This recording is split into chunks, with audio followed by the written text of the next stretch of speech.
તાજેતરમાં અમદાવાદના લાંભા વોર્ડમાં અમદાવાદ મ્યુનિસિપલ કોર્પોરેશનની ગંભીર બેદરકારી સામે આવી હતી, જેમાં કોર્પોરેશન દ્વારા ખોદવામાં આવેલા ખાડામાં પડી જવાથી 2 ગાયોના મોત નિપજતા લોકોમાં ભારે રોષની લાગણી ફેલાઈ ગઈ છે.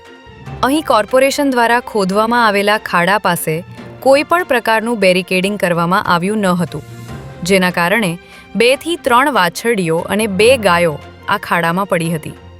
જેની જાણ થતાં 3 વાછરડાઓને બહાર કાઢી લેવામાં આવ્યા હતા, પરંતુ 2 ગાયોના ખાડામાં જ મોત થયા હતા.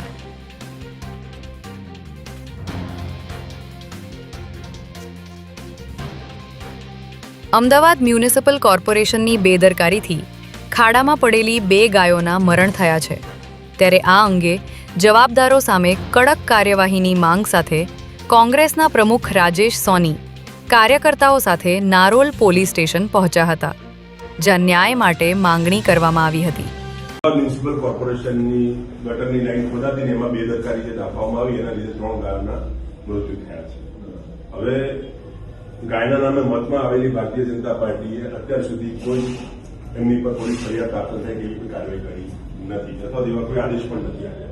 પણ સાહેબ, અમે કોંગ્રેસ પક્ષોથી આપની પાસે માંગણી લઈને આવે છે અને અમારી લાગણી પણ છે. તમામ મારી જેમ તમામ હિન્દુઓની તમામ દેશવાસીઓની લાગણી હોય કે જો ગાયને આપણે ગાય માતાનો દરજ્જો આપવાની વાત કરતા હોઈએ તો એમના મૃત્યુ ઉપર પણ કડક કાર્યવાહી થવી જોઈએ. સાહેબ, મારી આપની એવી વિનંતી છે કે જે પણ ઘટના બની છે એની અંદર આપ તાત્કાલિક ધોરણે ફરિયાદ દાખલ કરી અને જવાબદાર વ્યક્તિ પર સાહેબ કરવામાં આવે.